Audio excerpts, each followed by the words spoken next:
Cada any em passa el mateix i és que ja hem canviat d'any, ja estem a mitjans de gener i jo encara us vinc a parlar de lectures de l'any passat, del 2025, però bé, diuen que més val tard que mai, així que som-hi!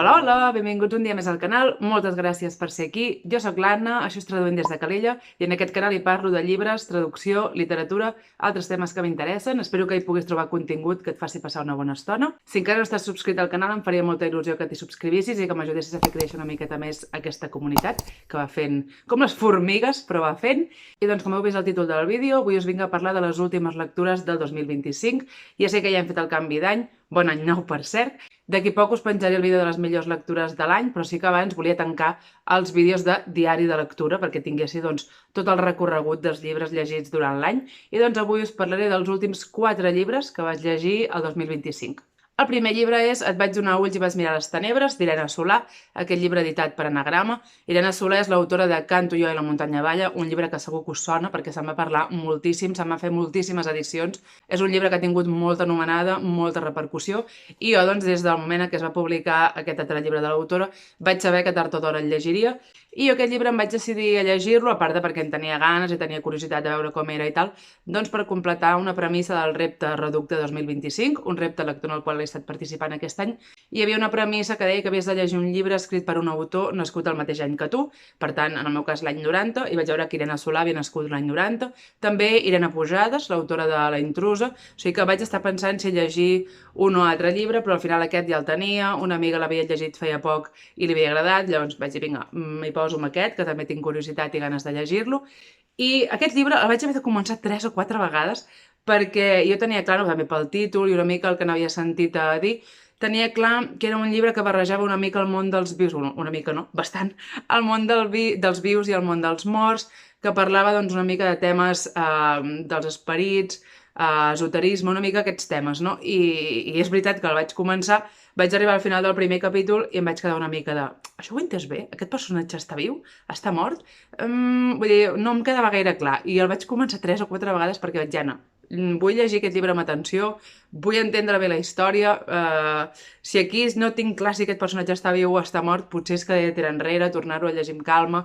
I bueno, o sigui, el vaig començar, com us deia, 4 vegades. No vol dir que la resta d'estona que vaig estar llegint el llibre tingués gaire clar en cada moment si estava parlant un personatge viu, mort. Jo crec que l'autora ja ho fa expressament d'una mica, de fer-te ballar el cap. És un llibre la història del qual es desenvolupa bàsicament dins d'un mas i en aquest mas hi van passant diferents generacions d'una família. Com us deia, hi ha personatges que estan vius, hi ha personatges que estan morts i que qui ens parla és el seu esperit, la seva presència, que segueix present en aquesta casa d'una manera o altra. I parlen entre ells, els esperits, no es comuniquen amb els vius, evidentment, però els morts estan per allà, van passejant per la casa, comenten coses, parlen dels familiars i sí que aquestes coses, o sigui, m'ha agradat, però hi havia moments que em perdia de dir aquesta persona està viva, està morta, no ho entenc. O sigui, jo a mi a vegades em desespero una mica amb els llibres que potser els autors ho fan expressament, no?, de fer-te dubtar o de portar-te una mica ara cap aquí, ara cap allà, i jo a vegades em perdo i penso que sóc jo que no he estat prou atenta, però de vegades crec que els autors ho fan expressament. És una història protagonitzada bàsicament per les dones de la família que habita aquest mas, vives i mortes, i la història m'ha agradat perquè, com podeu veure per la coberta, és tètrica i té molta presència al diable. Hi ha unes dones en concret que, quan eren vives, van fer un pacte amb el diable i això va fer que aquesta família tingués una espècie de malefici sobre ella, i molts membres de la família tenen algun tret que els fa especials o peculiars, tipus una persona no té llengua, una altra és coixa. Vull dir, estan tots una mica afectats per aquest pacte que en un moment una persona de la família va fer amb el diable. I sí que m'ha agradat molt l'ambientació, tots els rituals que s'hi expliquen. Sí que he de dir que ara mateix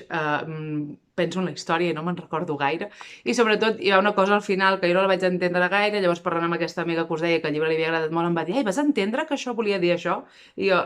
la veritat és que no. O sigui, crec que potser el vaig llegir no poc atenta, però sí que m'agradaria tornar-lo a llegir, sí, més atenta. O sigui, a mi em passa de vegades, no?, que vaig passant els ulls per sobre del text i sí que estic llegint, però potser no acabo d'aprofundir en els senyals o en les referències que em deixen els autors de dir això has d'entendre això. Vull dir, hi ha un moment, que no us explicaré res, però hi ha un moment, com us deia, la història es desenvolupa al llarg de molts anys, doncs hi ha un moment que hi ha personatges que estan en el nostre present, a l'època moderna, i es descriu una cosa que jo no vaig entendre, que feia referència, per exemple, als mòbils. Diu, la protagonista tal estava mirant no sé què i jo no ho vaig entendre. La meva amiga, això feia referència als mòbils, tal, i dic, jo no ho vaig entendre. Llavors, a vegades crec que sí que llegeixo sense intentar entendre aquestes coses i al final m'acabo perdent aquests detalls. Vull dir, sí que és un llibre que m'agradaria rellegir. Crec que a mi personalment em va agradar més Canto jo a la muntanya balla, potser perquè vaig entendre una mica més la història, o no entendre la història, aquest llibre s'entén perfectament la història, però no ho sé, tinc la sensació que Canto jo era més una història cronològica, que està situat en aquest mas, i hi ha aquestes dones que t'expliquen una mica doncs, el passat de la família quan elles estaven vives. Sí que em vaig marcar molts fragments que em van impactar, el fet d'haver-hi la presència del diable i dels rituals, doncs hi ha moments molt carnals de rituals amb animals que em van impactar molt i que me'ls vaig marcar aquí com de dir, uau, aquests fragments realment m'han impactat. I això també, tampoc cal triar, no? Quin dels dos m'agrada més, són totalment diferents. Vull dir que a Canto jo tenim cada capítol narrat per una persona o ésser diferent, fins i tot hi ha un capítol que ens el narren els núvols, i en canvi aquí tenim aquests personatges vius i morts que es barregen dins d'aquesta mateixa casa, que ens expliquen també la història d'uns soldats que van a aquesta casa buscant una persona. Vull dir, sí que hi ha una mica d'història, però són llibres especials. No són llibres que jo diria que poden agradar a qualsevol lector. Si hi ha persones que no acostumen a llegir gaire, no els recomanaria llegir Irene Solà, en el sentit que potser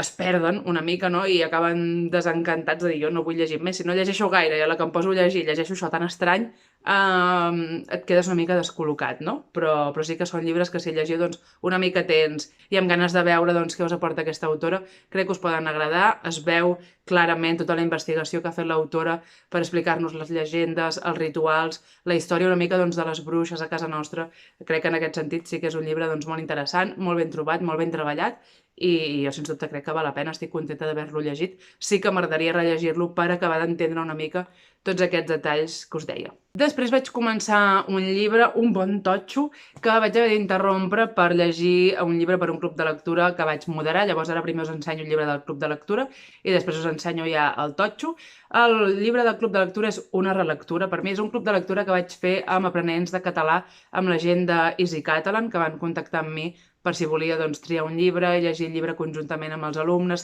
moderar-lo una mica, i va ser molt xulo perquè a l'última trobada, que vam fer 4 trobades virtuals, va venir l'autora del llibre i a mi això em va fer moltíssima il·lusió. I el llibre que vam llegir és un llibre conegut en aquest canal i us n'he parlat diverses vegades i em va fer moltíssima il·lusió llegir-lo amb tots aquests alumnes, i és que vam llegir Amor i no, d'Alba Dalmau. Per tant, a l'última trobada es va connectar també l'Alba Dalmau i això em va encantar, sentir-la parlar, poder-li fer algunes preguntes. Com sabeu, és un llibre que a mi em va encantar en el seu moment, que tenia pensat tard o d'hora tornar a rellegir, doncs mira, ara va ser el moment. Amor i no està protagonitzat per la Carme i l'Ingf. La Carme és catalana i l'Ingf és suec, i ells són parella, però el llibre comença just en el moment en què decideixen trencar aquesta relació. Però al llibre veiem com aquesta relació de parella, que ja no existeix, evoluciona en una relació d'amistat molt profunda, d'un amor que ja no és romàntic o sexoafectiu o com en vulguem dir, sinó que és un amor d'amistat molt especial, s'estimen molt l'un a l'altre, saben que es tenen mútuament. Crec que és una oda, per dir-ho d'alguna manera, a les bones relacions entre els ex. A vegades no tens bona relació amb la teva exparella pels motius que sigui, no? Poden haver-hi motius per no tenir bona relació amb aquella persona, però en aquest cas ens mostra un exemple de dues persones que sí que tenen bona relació entre elles, que no s'han fet res dolent, que no s'han fet mal, però que simplement ja no s'estimen en el sentit de parella més tradicional, però sí que volen seguir doncs, tenint-se mútuament, no? I aquest llibre a mi m'agrada perquè com que la Carme és catalana i l'Ingf és suec, viuen separats, però es troben al llarg dels anys en diferents punts del món i passen molts anys, o sigui, la història comença quan tenen uns 25 anys i s'acaba quan en tenen uns 70, vull dir, són grans. Veiem tots aquests anys de trajectòria, veiem també si tenen altres parelles, si tenen fills, com és la relació de la Carme amb la seva mare i de l'Ingf amb el seu pare respectivament. Hi ha fragments que m'han agradat moltíssim, que els tinc aquí tots marcats. És un llibre escrit amb molta bellesa, amb molta sensibilitat, que té part d'història de col·laborot, diguéssim, no? De què faran els personatges, si ara van cap aquí, i ara sembla que s'ajunten, ara se separen. Es veu una mica doncs, aquesta relació això d'amor i no, de que es van ajuntant, separant, sembla que es vulguin retrobar, però un dels dos no ho veu clar, però bueno, som amics, però i si tornéssim a intentar, sí que es veu una mica doncs, aquesta part de col·laborot, però a part d'això crec que hi ha molta reflexió, com us deia, al voltant de les relacions de parella, de l'amor en general, no? Que de vegades sembla que hàgim d'etiquetar molt amb cada persona quin tipus d'amor sentim, aquest és d'amor, aquest és d'amistat, i dius, de vegades tot conflueix i tot es troba i crec que doncs, aquest llibre fa reflexionar molt sobre això. Si es fa un club de lectura, dona molta conversa al voltant d'aquest tema, jo crec, sobretot. I jo recordo quan el vaig llegir el primer cop que al final vaig fer un drama majúscul, vaig plorar moltíssim i ara, com que ja sabia què m'hi trobaria, doncs la cosa no va ser tan impactant, però tot i així, al final és bastant curiós, que l'altre dia el comentava amb un amic i em va dir, però aquest final, què és això? I dic, bueno, a mi la veritat és que em va impactar, el vaig trobar original i sí que a la videotrucada l'Alba Dalmau ens va explicar una mica doncs, com se li va acudir aquest final, perquè quan el llegeixes sí que la veritat dius, i aquest final què representa? I res, és un llibre, com sabeu, per mi molt especial, que em va agradar molt en el seu moment, que ara també m'ha agradat poder-ne parlar amb tots aquests alumnes que són aprenents de català que viuen en diferents parts del món i també doncs, veure aquí els personatges viatjar també per diferents llocs del món i va ser una experiència molt xula, no? Perquè potser parlàvem de Nova York i estàvem en el club de lectura amb un participant de Nova York i podia doncs, comentar una mica el que en deia Alba Dalmau sobre Nova York o el que feia el personatge, de si era realista o no era realista, i ha sigut una experiència molt xula. I com us deia abans, Amor i no el vaig intercalar amb un llibre que jo estava llegint, que el vaig deixar en pausa per llegir Amor i no pel club de lectura i després el vaig reprendre, i es tracta del llibre Vull fer-te algunes preguntes de Rebecca Mackay, traduït per Marc Rubió i editat a Periscopi. Com veieu, un bon totxo, un llibre de, atenció, 560 pàgines, que m'ha servit per complir la premissa del repte reducte totxo de més de 500 pàgines. Déu-n'hi-do aquest llibre. Com us deia, jo ja l'havia començat, llavors vaig llegir Amor i no i el vaig haver de reprendre, llavors hi va haver un moment de pèrdua de la connexió amb els personatges, de dir què els estava passant, no me'n recordo, perquè a més també és un llibre en què apareixen bastants personatges, la història doncs és una mica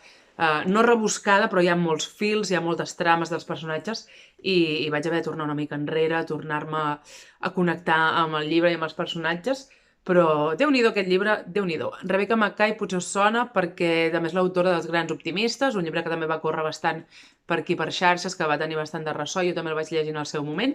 I en aquest llibre, a mi jo me'l vaig comprar per Sant Jordi, me'n recordo que li vaig dir a l'editora de Periscopi de mira, jo vaig llegir Grans Optimistes, tal, i em va dir, aquest està molt bé, però no t'esperis res semblant, perquè no s'assembla gens a l'altre llibre. La narradora d'aquest llibre és la Bodhi Kane, una creadora de contingut de bastant renom, té un podcast bastant famós, i ella ha de tornar a l'institut on va anar quan era adolescent, un institut que, recordem-ho, és un internat, vull dir, els estudiants estan allà interns compartint habitació amb altres alumnes i passen allà, doncs, tot el curs, i torna per impartir un curs sobre podcasting amb alguns alumnes, doncs, sobre introduir-los una mica en el món dels podcasts, explicar-los com triar un tema, com desenvolupar els episodis, i torna a l'institut amb il·lusió per fer aquest curs, però una mica també neguitosa, perquè quan ella era adolescent a l'institut hi va morir una estudiant en estranyes circumstàncies, i aquesta estudiant en concret era la seva companya d'habitació. Llavors és un tema que tornar a l'institut la remou una mica, perquè el cas va quedar tancat, però d'una manera una mica fosca, no? De seguida van posar a la presó el jardiner, si no m'equivoco, el jardiner de l'institut, que era un treballador negre. Va ser una mica de, mira, aquest que estava allà en aquell moment, tal, el detenim, presó i tanquem el cas. Però ella no està gaire convençuda de com va acabar tot plegat, però en fi, torna a l'institut a fer el curs, amb il·lusió, per conèixer aquests alumnes, però per sorpresa seva, una de les alumnes d'aquest curs, quan comenten quin tema volen tractar en el seu podcast, diu que vol parlar de la mort d'aquesta alumna, perquè n'ha vist informació a internet, no sap que la Bodhi hi era present en aquell moment, que té aquesta relació amb l'alumna morta, vull dir, ella simplement sap que fa no sé quants anys va morir un alumne a l'institut, ho troba doncs interessant, que pot treure'n suc i tal, i diu que ella vol fer el podcast sobre aquest tema. La Bodhi primer intenta doncs treure-li del cap perquè no vol obrir la caixa dels trons, diguéssim, no vol treure aquest tema, que els exalumnes també vegin que ella està relacionada amb aquest alumne, com si volgués generar una mica de merder, generar certa controvèrsia, no? Ara que és famosa, treure aquest tema, beneficiar-se'n d'alguna manera. i no ho veu clar, però al final decideix que si l'alumne ha tret aquest tema de manera lliure, doncs també té dret a desenvolupar els episodis sobre aquest tema si ella ja ho ha triat, ho ha buscat, ha sigut la seva idea, no? Tampoc li pot prohibir. I arran d'això doncs, ens explica que realment troba que el cas es va tancar d'una manera cruel per la persona aquesta que us deia que van detenir el jardiner, no? Perquè el van detenir una mica sense proves. Ella considera que hi ha gent que no se la va investigar correctament, que la direcció de l'institut es va voler treure el tema una mica de sobre, però que el cas no es va tancar bé, que considera que el jardiner està a la presó però és innocent, que hi ha altres sospitosos que s'haurien d'investigar millor, i en el llibre bàsicament ens explica doncs, aquesta nova investigació que fa la Body, juntament amb aquesta alumna, una amiga seva que treballa a l'institut, una mica, doncs, estirar una mica tots aquests fils que en el seu moment es van ignorar per treure l'aigua clara del crim, veure si es va fer justícia en el seu moment, si no. I és un llibre que posa sobre la taula el tema de la justícia, dels tribunals, dels jutjats, de com es fan les coses de vegades, que sempre s'ataca la baula més feble, que hi ha gent que a canvi de diners o altres favors sempre s'acaba sortint amb la seva. Sí que no us enganyaré, i és un llibre que en algun moment se'm va fer una mica lent o una mica llarg, això de dir, vinga, tinc la sensació que estem donant voltes sobre el mateix tota l'estona, a veure si avancem, és a dir, és llarg i a mi llegir totxos no em fa res, sí, trobo que el fet de ser un totxo té un sentit, no? I aquí potser sí que hi ha algunes pàgines que m'ha faltat una mica d'agilitat d'avançar. També, com us deia, com que vaig haver de parar un temps per llegir Amor i no, després havia desconnectat una mica de la història i em va costar una mica tornar a connectar, però m'ha agradat que no és un thriller en si d'assassinats, investigació, allò heavy, però sí que et va donant pistes que pots intentar esbrinar cap on anirà la història, qui serà, qui no serà, i això m'ha agradat molt del llibre. I l'últim llibre que vaig llegir el 2025, que se'n va allargar alguns dies del 2026, però no ho direm a ningú, va ser Il·luminacions, de T. Kingfisher, traduït per Helena Ordeig i editat per Indòmita. T. Kingfisher és l'autora del llibre Guia màgica d'autodefensa amb galetes, que jo vaig llegir l'any passat, i aquest llibre, tot i que té un estil similar, no és una continuació de l'altre, o sigui, és la mateixa autora i l'estil és bastant similar, ara us explicaré per què, però és un llibre totalment independent, no té res a veure amb l'altre. És un llibre de fantasia, de literatura juvenil, però que sigui juvenil no vol dir que com a adults no en pugueu disfrutar. Jo l'he disfrutat moltíssim. I el protagonitza la Rosa, que és membre de la família Mandolini. La família Mandolini és una família d'artistes que tenen un estudi i que fan pintures, pinten quadres, però pinten uns quadres molt especials i és que pinten il·luminacions, les il·luminacions del títol, que les il·luminacions són unes pintures que si tenen unes característiques concretes que hi ha un llibre que recull aquestes característiques, doncs aquell quadre acaba tenint uns poders màgics. Per exemple, si pintes un quadre amb un ratolí amb els ulls blaus de no sé què, fa que aquell quadre atregui els ratolins a casa teva, per si tu vols que et vinguin ratolins a casa, per exemple. Depenent de quin poder màgic necessites pel teu dia a dia o per protegir la teva casa dels incendis, per exemple, o perquè no hi hagi goteres al sostre, doncs pots pintar uns quadres amb unes característiques concretes, que com us deia hi ha un llibre que conté tota aquesta informació, i penges aquell quadre a la paret de casa teva i fa aquell poder, no? Però les il·luminacions no les pot pintar qualsevol persona, en aquest cas tenim l'estudi Mandolini, que és la família de la Rosa, i un altre estudi de pintors que es fan una mica a la competència, que també tenen aquests poders de pintar aquestes il·luminacions. Però, com us deia, la gent normal en si no té aquests poders. La Rosa, per exemple, no té aquests poders. Hi ha unes persones molt concretes elegides que poden pintar aquests quadres. I el llibre comença doncs, amb la Rosa explicant-nos què són les il·luminacions, com és aquest univers, per situar també els lectors una mica doncs, en aquest context de fantasia, i ens diu que està molt avorrida, que no sap què fer, i es posa a voltar una mica doncs, per casa seva, entra en una habitació on no havia entrat mai, una habitació plena de trastos, i s'hi troba una caixa, no? Que té la sensació que la caixa l'està cridant d'una manera màgica, que té alguna màgia estranya aquella caixa, una caixa amb un corp pintat, i bueno, no us explicaré gaire cosa més, però simplement hi ha un ésser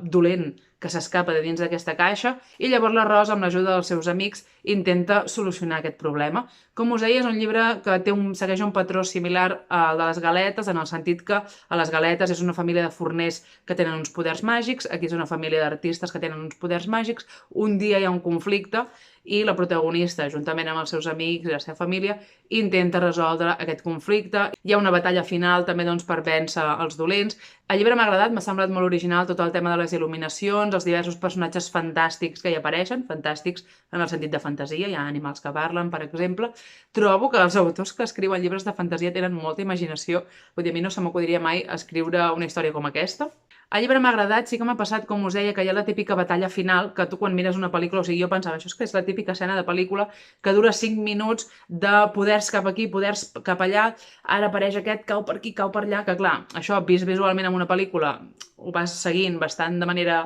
clara, no? Veus ben bé què està passant, però això és explicat en paraules, hi havia moments que no ho acabava de visualitzar i de dir, bueno, aquí m'he perdut una mica, total, que s'estan barallant i acabarem arribant a un desenllaç i ja està. Els detalls de la baralla, tant d'allò, tampoc m'interessaven tant. O sigui, trobo que la part de la batalla dura molt, però en fi, al final és un llibre que et vol explicar la baralla amb pèls i senyals. També es pot defensar l'autora de dir, mira, jo la volia explicar i l'explico. I tampoc us voldria donar massa detalls, sobretot del final, que crec que ja he dit massa cosa i tampoc us voldria espatllar la lectura, però sí que és un llibre doncs, que et fa reflexionar o et fa la típica reflexió que en equip tot és més fàcil, que lluitant en grup i amb els amics i la família es pot arribar més lluny, no? Que fer les coses sol o volem fer les coses tu sol no som superhomes o superdones i al final sempre es necessita la comunitat per tirar endavant i per ser més forts i també per tenir doncs, més caps pensants, més idees, més persones lluitant per un mateix objectiu. No? I crec que sí que és una reflexió molt xula. I crec que també val la pena comentar les edicions que fa Indòmita, que és el segell juvenil de Raig Verd, dels seus llibres, els té Kim Fisher en aquest cas, però tots els llibres d'Indòmita són preciosos, les cobertes són fantàstiques, les edicions a dins estan molt cuidades, també la correcció, els llibres estan molt bé. Crec que val la pena tenir en compte aquests llibres, aquestes editorials, quan volem fer algun regal o comprar un llibre, en aquest cas, doncs, si tenim algun adolescent, preadolescent al nostre voltant, a la família o fills d'amics i tal, crec que són llibres que valen molt la pena, que la història està ben desenvolupada, té uns personatges ben desenvolupats, a nivell de llengua està molt bé i crec que són apostes molt xules. I fins aquí l'últim diari de lectura del 2025. El pròxim vídeo que us portaré ja serà el de les millors lectures del 2025, quins nervis. I també tinc un parell d'idees de vídeos de resum sobre traductors i sobre el repte reducte, que ja us n'he penjat alguna publicació a l'Instagram, però molt esquemàtica i sense desenvolupar gaire la idea. I també m'agradaria fer-vos un vídeo per aquí. I res, que tinc moltes ganes d'estar més activa al canal aquest any, que aquest any ja us ho he anat dient, no? Que he estat una mica dispersa, sobretot al moment de posar-me a gravar, sempre em feia com una mandra, però avui m'ha fet molta il·lusió seure aquí a gravar, un matí de dilluns tranquil, i que tinc moltes ganes, doncs això, de fer-vos vídeos. No us diré que us faré un vídeo a la setmana, perquè després no ho compleixo i em sap greu, però m'agradaria penjar-vos un vídeo a la setmana, si no cada 2 setmanes, i almenys no, que no passi un mes i mig, com ha passat últimament, que han passat un mes i mig, 2 mesos, i això. Espero que hàgiu entrat amb molt bon peu al 2026. Si voleu, als comentaris em podeu dir quin llibre esteu llegint ara mateix o quin va ser l'últim llibre que vau llegir el 2025 i ens veiem molt aviat amb el vídeo de millors lectures del 2025. Quins nervis. Que vagi molt bé. Adeu!